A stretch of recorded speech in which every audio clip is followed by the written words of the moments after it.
Hello friends, topic रहेगा संज्ञानात्मक विकास सिद्धांत के बारे में। संज्ञानात्मक विकास सिद्धांत की बात करें तो सबसे पहले इसके जनक कौन थे, तो जनक की बात करें तो जीन पियाजे। अब जो जीन पियाजे का जो जन्म हुआ था 1921 से 1923 के बीच में इनका जन्म हुआ और ये स्विट्जरलैंड के निवासी था। प्रश्न आता रहता है कि कहाँ के निवासी, तो स्विट्जरलैंड देश के। संज्ञान का अर्थ क्या होता है, तो बालक बालिकाओं के द्वारा वातावरण से ज्ञान ग्रहण करना ही क्या कहलाता है, संज्ञान कहलाता है। जब बालक बालिका जब भी वातावरण से ज्ञान को ग्रहण करता है तो वो क्या कौन सी अवस्था, संज्ञान अवस्था।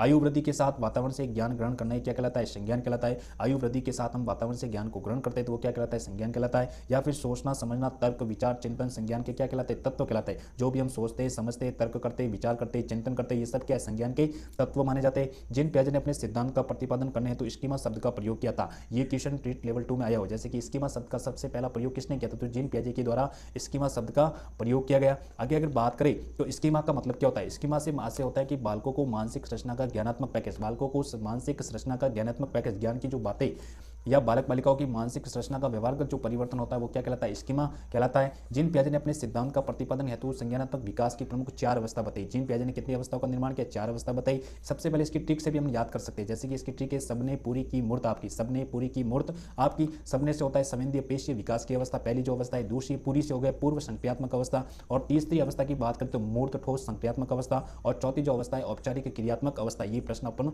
आ सकता है रेट लेवल 2 में। सबसे पहले जो अवस्था है संवेदीय पेशीय विकास की अवस्था की बात करें तो ये 0 से लगाकर 2 वर्ष की अवस्था कहलाती है। इस अवस्था में बालक बालिकाओं को बाह्य वातावरण की जानकारी नहीं होती है। जब बच्चा छोटा होता है तो बाह्य वातावरण की जानकारी उसको नहीं होती है। इस अवस्था में बालक बालिकाओं में वस्तु स्थायित्व का अभाव पाया जाता है। वो कौन सी अवस्था है जिसमें वस्तु स्थायित्व का अभाव पाया जाता है, तो ये पूर्व संवेदीय पेशीय विकास की अवस्था में। इस अवस्था में बालक बालिका चिंतन नहीं कर सकता है, मतलब वो इस अवस्था में बालक चिंतन नहीं कर सकता। चिंतन का मतलब वो सोच नहीं सकता, समझ नहीं सकता, तर्क नहीं कर सकता। इस अवस्था में बालक अपनी संवेदनाओं या ज्ञानेंद्रियों के माध्यम से वातावरण से ज्ञान को ग्रहण करता है। या तो बालक संवेदनाओं के माध्यम से या बालक जो है ज्ञानेंद्रियों के माध्यम से कोई भी वातावरण को ज्ञान ग्रहण करता है या ज्ञान को ग्रहण करता है। अतः बालक जो है प्रत्येक वस्तु को देखकर या तो प्रत्येक वस्तु को देखता है, सूंघता है या चखकर ज्ञान को क्या करता है, ग्रहण करता है। जैसे कि ठंडा है कि मीठा है कि तीखा है कि गर्म, ये ज्ञानेंद्रियों के माध्यम से उसने पता है कि संवेदनाओं के माध्यम से। इस अवस्था में बालक जो है स्व केंद्रित हो जाता है। बालक ऐसा होता है स्व केंद्रित हो जाता है। जिन पियाजे ने इस अवस्था को पुनः 6 भागों में विभाजित किया। जो पहली अवस्था है जिन पियाजे ने वापस इसी अवस्था को कितने भागों में विभाजित किया, 6 अवस्था में।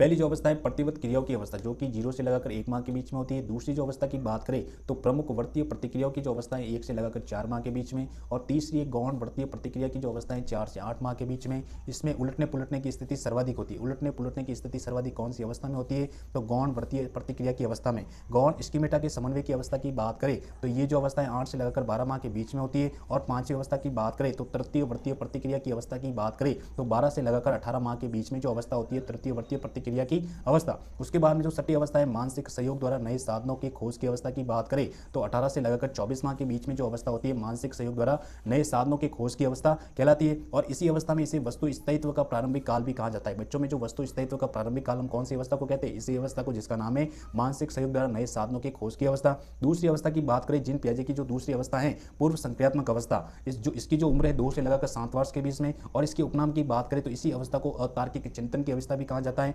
दूसरी प्रतीकात्मक अवस्था भी कौन सी अवस्था को कहा जाता है, पूर्व संक्रियात्मक। और तीसरी अवस्था है अनुकरणीय अवस्था। अनुकरणीय अवस्था इसलिए कहा जाता है कि इस अवस्था में जो बालक होता है दूसरे बालकों की क्या करता है, नकल या अनुकरण के माध्यम से सीखता है। इस अवस्था में बालक अनुकरण द्वारा सर्वाधिक सीखता है। इस अवस्था में बालक अक्षर लिखना पढ़ना व नाम पूछने पर नाम भी बता सकता है। मतलब इसी अवस्था में बालक किसी भी अक्षरों के बारे में, लिखना के बारे में, पढ़ना व नाम पूछने पर नाम भी बता सकता है। कौन सी अवस्था में, पूर्व संक्रियात्मक अवस्था में। बस शरीर के अंगों के नाम भी कौन सी अवस्था में बताए, इसी अवस्था में। तथा माता पिता की आज्ञा भी वो इसी अवस्था में मानता है। वस्तु को क्रम से रखना ये भी इसी अवस्था में बालक रखता है। हल्की भारी का ज्ञान भी इसी अवस्था में सीख जाता है कि वस्तु हल्की या भारी। इस अवस्था में बालक चिंतन करने लगता है। बालक कैसे क्या करने लगता है, चिंतन का मतलब होता है सोचता है, समझता है, तर्क करता है, विचार करता है।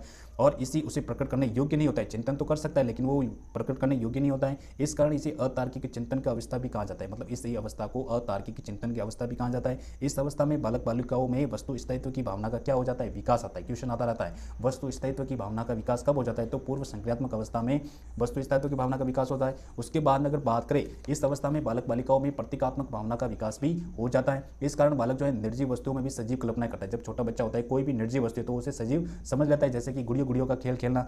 गुड़ियों गुड़ियों का खेल कौन सी अवस्था है, ये पूर्व संक्रियात्मक अवस्था। जिन पियाजे ने वापस इस अवस्था को 2 भागों में विभाजित किया। सबसे जो पहली अवस्था है पूर्व संप्रत्यात्मक अवस्था, जो कि 2 से लगाकर 4 वर्ष के बीच में होती है। दूसरी इस अवस्था में जो है अनुकरण के माध्यम से बच्चा सीखता है। और दूसरी जो अवस्था है अंतर्दर्शी अवस्था, जो कि 4 से लगाकर 7 वर्ष के बीच में होती है, जिसमें मौखिक मानसिक मानसिक क्रिया करता है। बालक कैसी क्रिया करता है? मौखिक मानसिक क्रिया, मतलब बोल के कोई भी क्रिया करता है। तीसरी जो जीन पियाजे की जो अवस्था है मूर्त ठोस संक्रियात्मक अवस्था, जो कि 7 से लगाकर 12 वर्ष के बीच में होती है। इस अवस्था में बालक जो है मूर्त चिंतन करने लगता है।